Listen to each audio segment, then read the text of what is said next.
everyone. So, two hurdles here, or rather two obstacles to cross. One is very tough to follow a Google's presentation, right? All of you agree with me, right?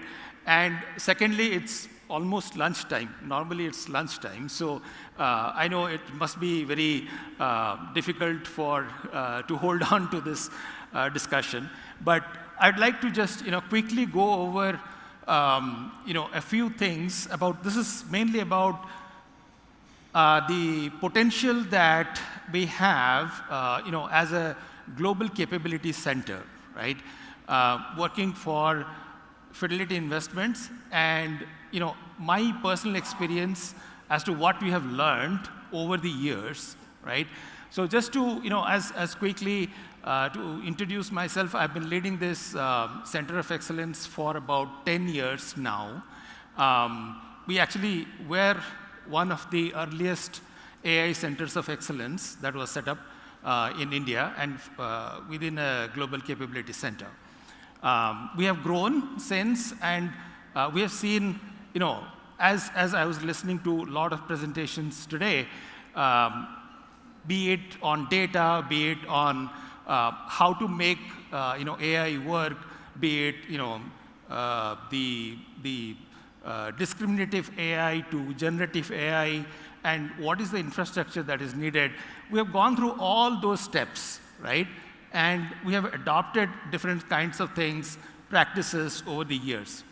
So just to give you a brief introduction about my organization, which is Fidelity Investments, we are one of the most trusted and respected financial institutions in the US, primarily based out of US. Of course, we have some global operations also.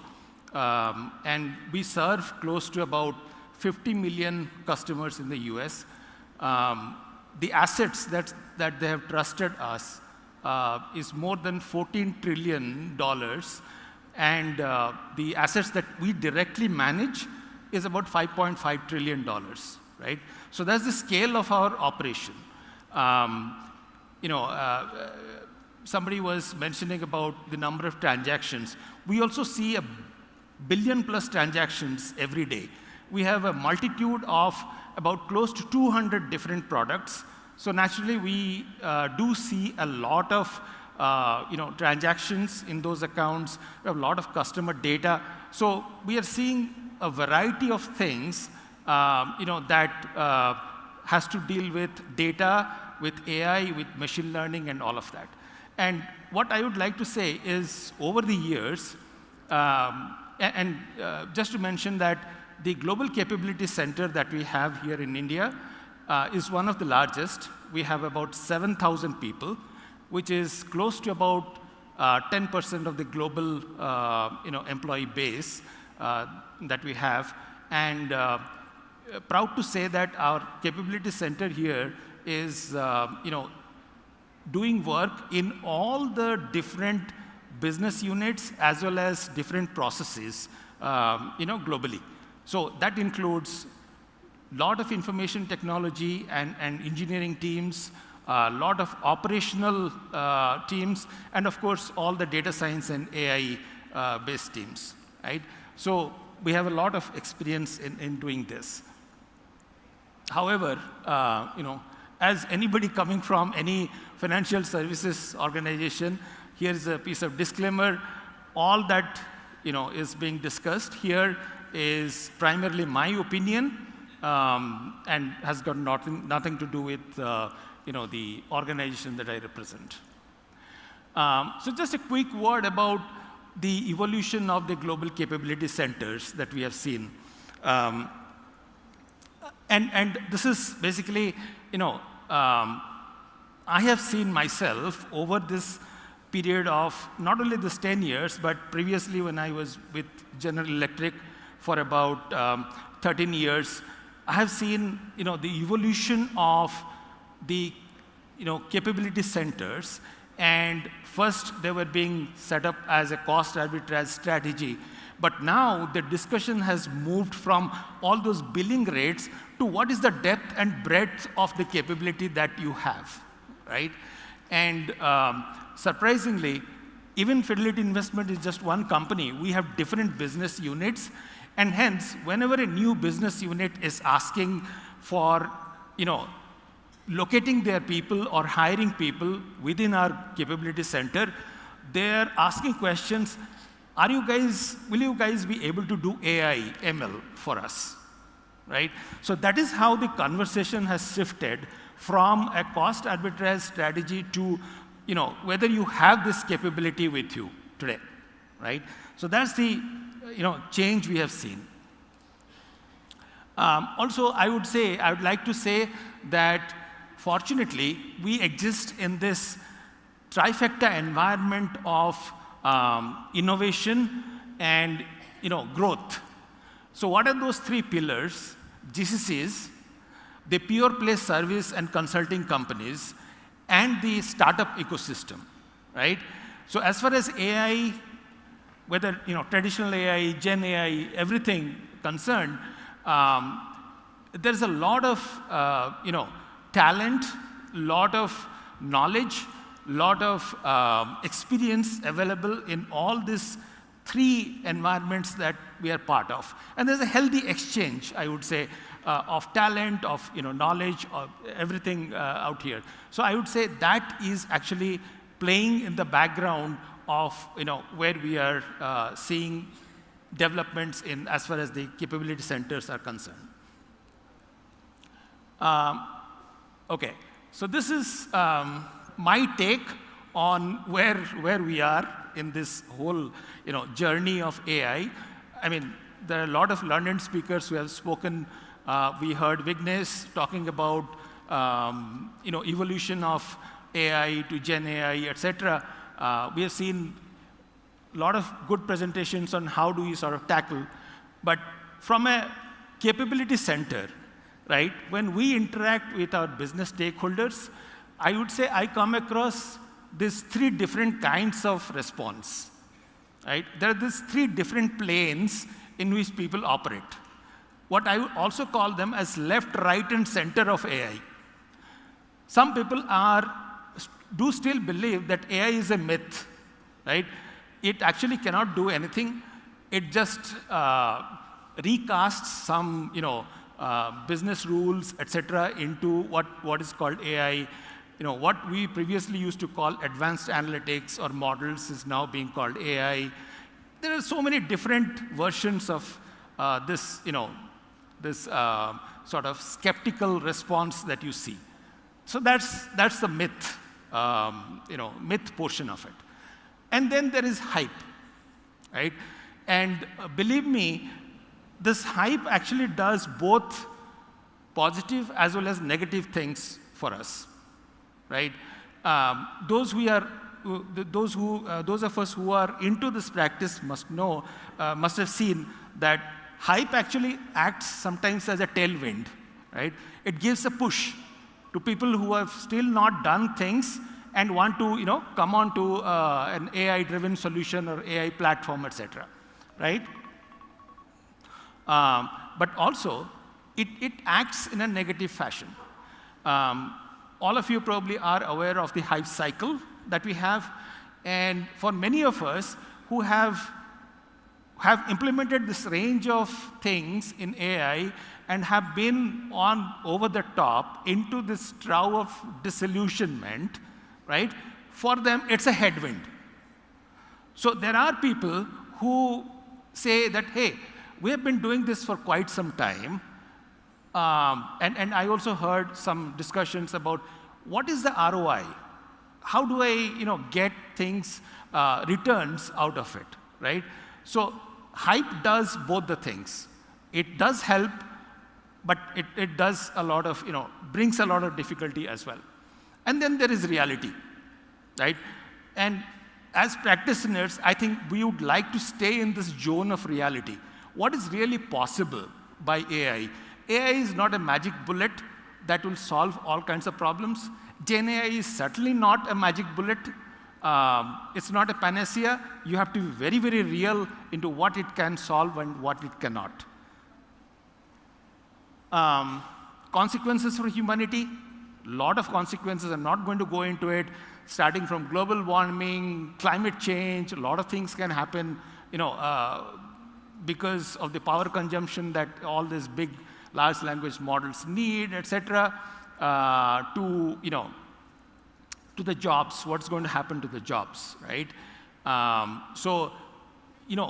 You have to be, when you are having a discussion with stakeholders, believe me or not, these questions pop up in a very, very different way, right? You have to be sort of ready with your answers. What is your position on it? So that has been sort of my own experience. Research versus application. This is another area that I have seen come up. People see a lot of things happening in the research world. OpenAI comes up with these large language models, and the world goes bonkers. Now everybody sort of is using it. So the stakeholders come and ask, hey, can I get this kind of a functionality overnight, right? Answer is both yes and no. But then it depends, right, on what kind of models are you going to use? What is generally, allowed within the organization, and what kind of data we have, what kind of models are we going to use? So there's a lot of difference between what is coming out as research and what can be applied inside the four walls of our company. So with that background, I'm going to deal with only four different aspects of my own experience and what I have seen. The strategic role of a COE in the GCC, the talent, how do we sort of collaborate, innovate, experiment, and the AI governance. So these are the only four aspects that I just want to touch upon. Firstly, on the strategic role, what I have seen is defining what is the role of the COE going to be is very critical. Whether you're going to follow the business or you're going to lead the business, right? So when it comes to a question of following the business, it is mainly doing models, AI work that will support your business processes, and how do you sort of integrate that into your production infrastructure, into leveraging that, etc. When it comes to lead the business, that's the place where you lead with some of the new generation ideas, right? Things that you can actually do for the business. What is going to be the mix? Is it going to be 60-40? Is it going to be 80-20? It has to be defined very well right in the beginning. The second thing is, whether you're going to divide and conquer or whether you're going to share across shores. Because there are other centers in different parts of the world, right? Whether you are going to divide your entire portfolio of business, saying that, okay, you guys tackle this, we will tackle this, etc. It's a very clean cut of doing that. But there can be problems also there. Or is it going to be, we'll collaborate across shores. All the team members are going to work on different problems across the shores, right? Oh, I'm sorry. Okay, let it remain here. Oops. There is some problem with the remote. Is it because it's lunchtime? This guy is hungry? So what we can do is we can manually change it from there. Shall we go to your last slide? The second last slide. So can we go to the strategic? Yeah. Okay, let's leave all the bullets up. Right? Bring all of the bullets up, please. Yeah. The next one as well. All the four? I think we had four there. Yeah, bring it up for you. Yeah. Okay. So the third one is the strategic alignment, meaning your COE is going to work with a particular business unit, or is it going to work across, right? what kind of functions, is it more tilted towards marketing? Is it more tilted towards operations? Or is it, helping you design the next generation of customer experience in terms of digital assistants, virtual assistants, and so on and so forth. So it's very important to define, what is your strategic alignment. The last point is very important is, fragmentation always leads to, draining of energy. What I mean by that is, it's a little contrarian point of view, and based on my experience, with the hype today, right? Everybody wants to dip their hands and developing AI, wants to develop AI solutions.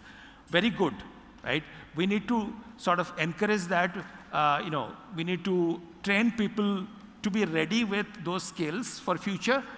But in terms of production systems, if we develop a lot of agents, like we are discussing this, and gradually we'll see this, a lot of agents, AI agents, algorithms, etc., will get developed. But that is going to be a messy situation to deal with, right? So it is better, in my experience, to define some of the bigger programs, right? Not so much of small POCs, but some of the bigger programs, and kind of drive that from a central, decision point of view and leadership. Not do so much of fragmentation. Okay, let's bring up all the points on talent. Talent obviously is the most important aspect of a center of excellence, right? That is why it is called. Are the bullets coming up? So, that's why it's called the center of excellence, or do I? Oh, okay. All right. So this is something that I have seen, okay. The team members or the associates that you have need to also develop as a wholesome AI professional while they're solving the business problems. This is very important, right? Meaning you have to give them room for doing some applied research, building up their own skill sets, getting to present in this kind of conferences, writing papers, etc. Right? How do you do that is the trick, because the businesses want them to work for as much of their time for the business deliveries. How do you develop them?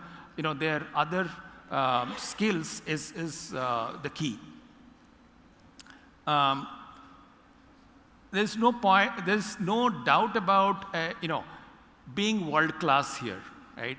Because as a capability center, we always compete with the skills or the level of expertise of people who are there in our maybe US offices, in European offices, etc. And we know very well that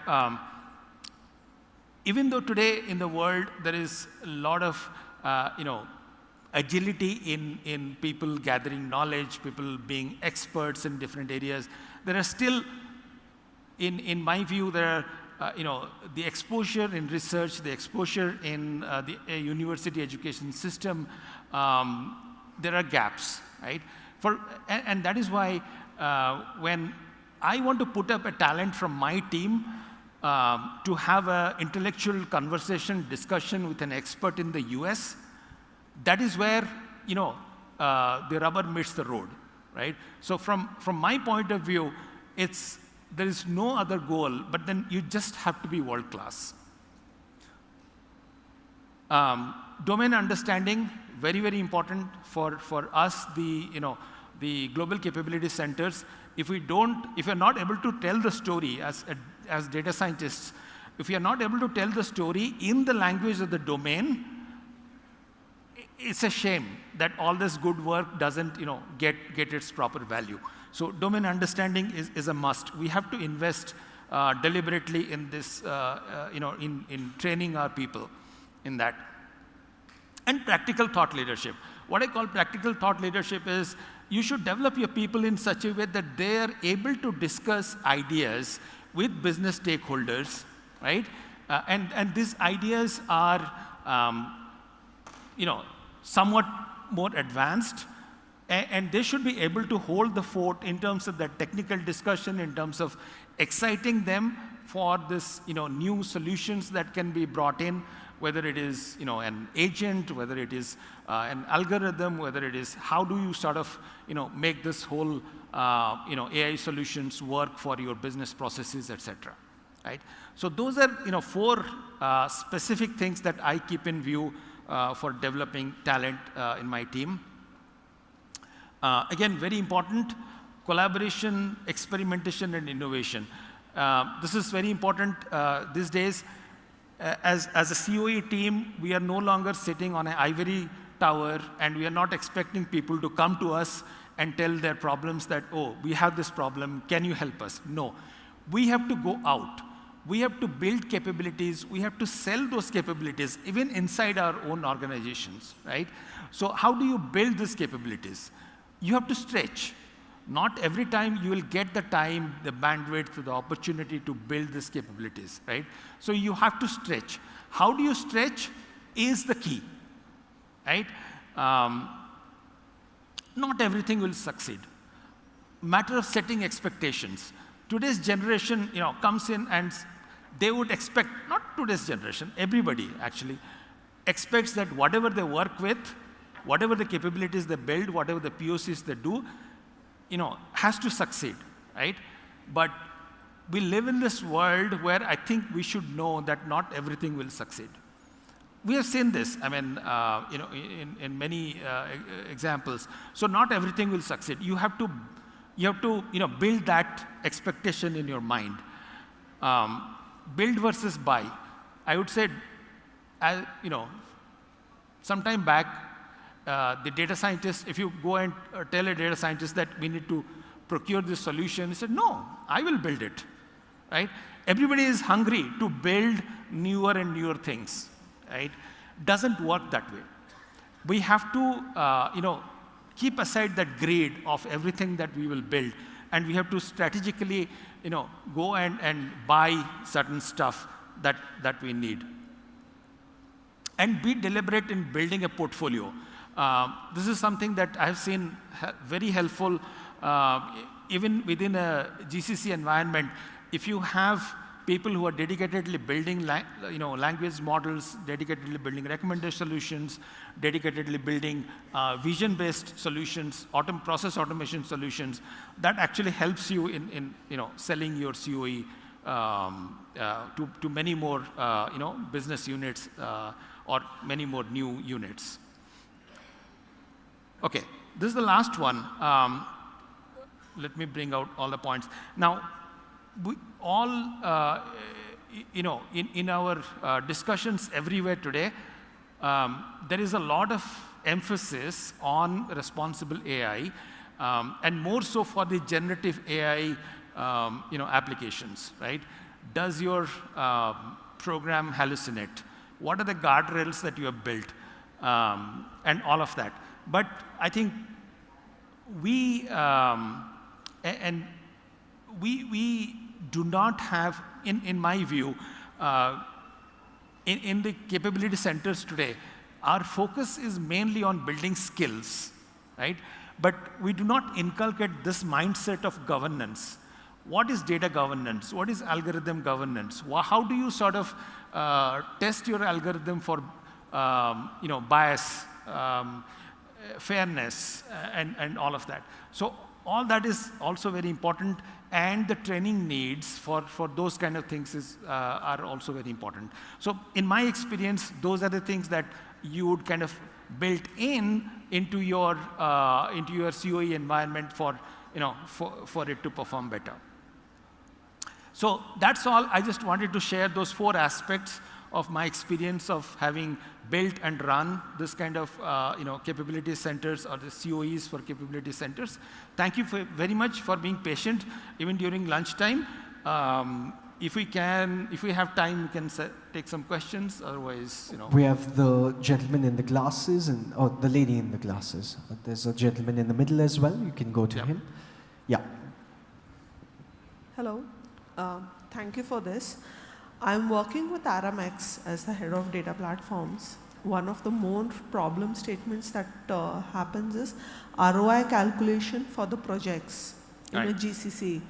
How do we do that in a more efficient way? Right. Yeah.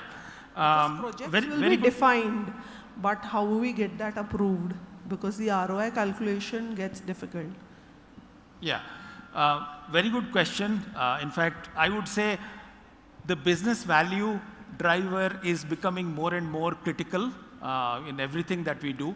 And what is that ROI? What is the business value it generates?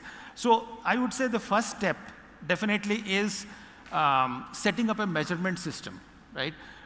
Going and asking, what is the measurement system? What exactly are you measuring? If it is a marketing system that you are building, a CRM solution, or models for your campaigns, what are you measuring? Are you measuring impressions? Are you measuring clicks? Are you measuring take action rates? What are you measuring, right? And similarly, if you are improving, let's say for example, your phone center operations, how is your average time coming down of call handling, etc. Right? So these are the things, measurement systems and plans that you need to put in place. But also, I would say, very importantly, you have to educate your finance team, right? Because what we have seen, we can justify a lot of metrics, how it is measured, what is the pre and post difference, etc. But if your finance person is not able to understand what your algorithm is doing and how it is impacting, no point, right? So I would say take him as your ally, educate him, and bring him on board. He will calculate the ROI for you. We have a person at the back. Could you stand up with the mic, please? Thank you. Hey, thank you for the session. Yeah. I'm Ashwath from Capital One. So we are setting up a GCC center and expanding actually. So one of the things that primarily bothers is related to the actual businesses in the US.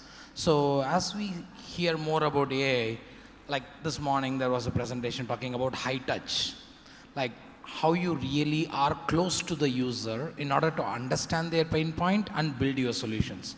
So with the GCC model, how would you bridge that gap? Because the business is entirely in the US and you are here ideating on solutions. So is there any thoughts around that? Very good question. Very good question. And in fact, how much ever you try, right, you simply cannot match with your, onshore or whatever your mothership or where the business is, right? What typically we have done, I can tell you what we have tried to do is, simulate as much as possible those, real high-touch situations. For example, if I would say that, okay, my call center operation, that is something that we can't really experience here because all our customers there in the US. But can we enable our team to actually listen to those calls, right? Take out all the personally identified information out, mask that, or somehow take that out, and then make people listen to those calls to develop the appreciation of what we are doing for our customers, right? One example. Similarly, we can think of different ways in which we can do that, but sometimes it's very difficult.